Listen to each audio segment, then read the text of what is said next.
Oke, halo, kembali lagi di dunia CPNS.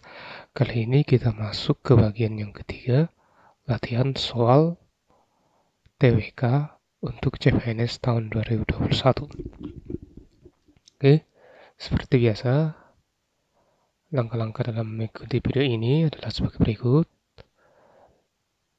Jumlah soal yang terdapat dalam video ini ada 10 soal, sudah lengkap dengan pembahasannya. Saya akan bacakan soal beserta opsi secara lengkap.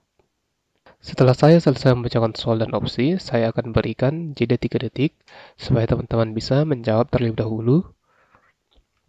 Setelah itu saya akan menjawab soal serta membahasnya. Silakan teman-teman menghitung skor dengan mencatatnya di kertas, pun yang benar bernilai 5 dan salah bernilai 0. Jika video terlalu cepat atau lambat, teman-teman bisa menggunakan fitur mempercepat atau memperlambat video di fitur pengaturan. Oke, soal nomor 1.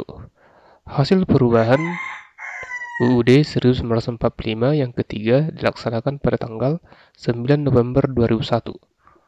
Menambah jumlah pasal dalam pasal 24 tentang kekuasaan kehakiman, yaitu pasal A. Pasal 24B dan 24C, B. Pasal 24C dan 24D, C. Pasal 24D dan 24E, D. Pasal 24E dan 24F, E. Pasal 24F dan 24G.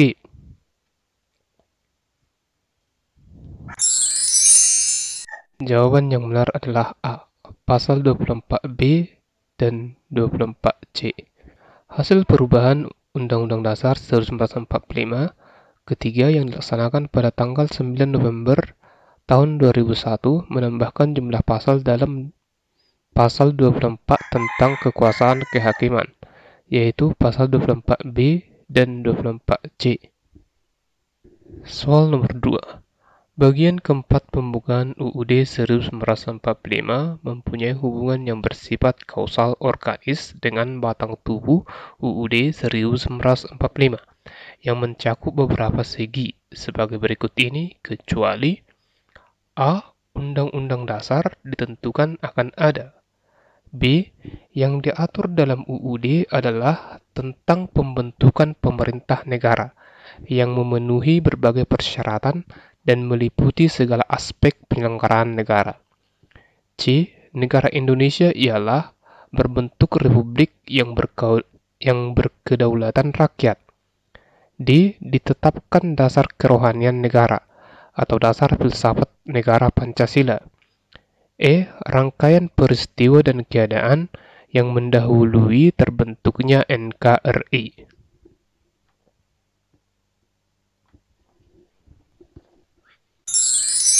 Jawaban yang benar adalah E. Rangkaian peristiwa dan keadaan yang mendahului terbentuknya NKRI. Pembahasan. Bagian keempat pembukaan UUD 1945 mempunyai hubungan yang bersifat kausal organis dengan batang tubuh UUD 1945 yang mencakup berbagai segi sebagai berikut ini. A. Undang-Undang Dasar ditentukan akan ada.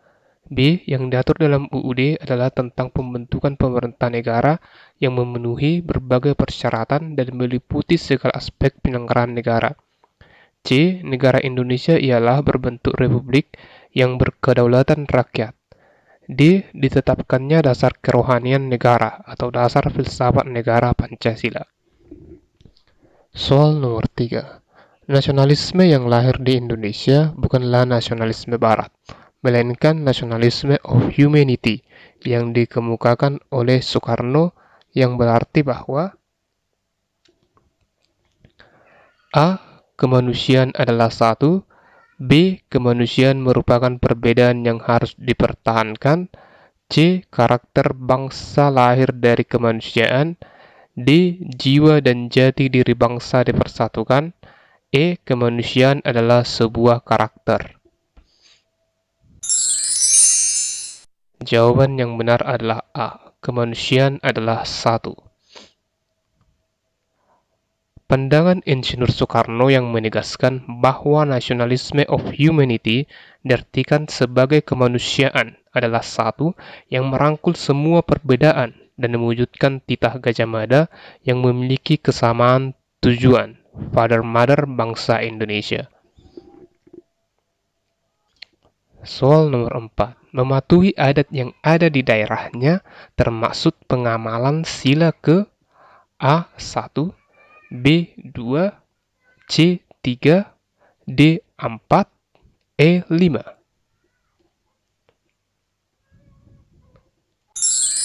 Jawaban yang benar adalah C3. Butir ketujuh, memelihara ketertiban dunia yang berajaskan kemerdekaan, perdamaian abadi, dan keadilan sosial. Contoh penerapannya, turut serta kampanye di dalam perdamaian dunia. Namun jika belum bisa, kita dapat mulai dari hal terkecil, seperti mematuhi peraturan adat yang sudah disepakati di lingkungan kita.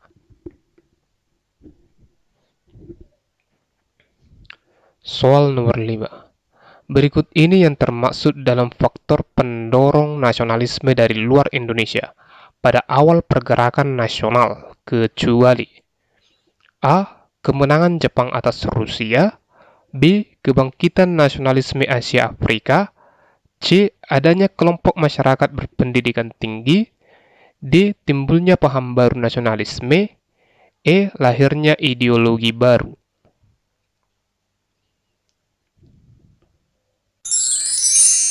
Jawaban yang benar adalah C.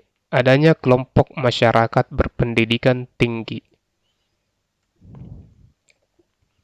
Faktor eksternal pendorong nasionalisme Indonesia adalah A. Kemenangan Jepang atas Rusia, B. Kebangkitan nasional Asia Afrika, C. Timbulnya paham baru tentang nasionalisme, D. Munculnya ideologi baru. Opsi C merupakan faktor internal pendorong nasionalisme Indonesia. Soal nomor 6. Semangat nasionalisme baru dalam usaha pergerakan kemerdekaan diawali dengan munculnya organisasi A. Serikat Dagang Islam, B. Budi Utomo, C. Indus Party, D. Perhimpunan Indonesia, E. PNI.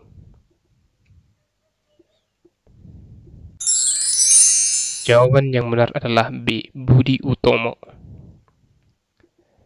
Kemunculan semangat nasionalisme baru dalam usaha pergerakan nasional untuk mengupayakan kemerdekaan Indonesia diawali dengan munculnya organisasi masyarakat yang pertama kali, yaitu Budi Utomo.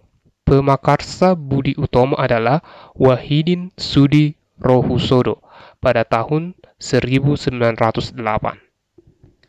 Soal nomor 7. Setahun lalu, Dukaclep mendirikan sebuah perusahaan dan kini perusahaannya maju pesat. Akan tetapi, perusahaan itu telah meresahkan warga sekitar karena limbah pabrik yang sangat mengganggu kehidupan mereka. Ketika mendengar keluhan, Dukaclep tidak menghiraukan dengan baik. Tindakan Dukaclep melanggar sila ke A1, B2, C3, D4, E5.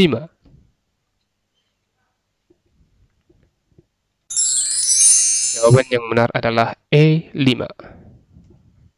Butir ketujuh, tidak menggunakan hak milik untuk bertentangan dengan atau merugikan kepentingan umum. Contoh penerapannya, jangan sampai dalam hidup kita membuat susah orang sekitar, seperti mendirikan pabrik industri namun limbah dibuang sembarang tempat yang menyebabkan kerugian bagi lingkungan sekitar. Soal nomor 8. Pengertian nasionalisme dalam arti sempit adalah A. Rasa cinta terhadap negeri, B. Perilaku yang tidak menghargai sesama, C. Perasaan keberagaman yang sama, D. Perasaan kebangsaan yang sangat tinggi, E. Perilaku menjaga harga diri bangsa. Jawaban yang benar adalah D. Perasaan kebangsaan yang sangat tinggi. Nasionalisme dalam arti sempit adalah perasaan terhadap negara bangsa yang terlalu tinggi dan berlebihan, sehingga mewujudkan perilaku tidak saling menghargai satu sama lain. Soal nomor 9.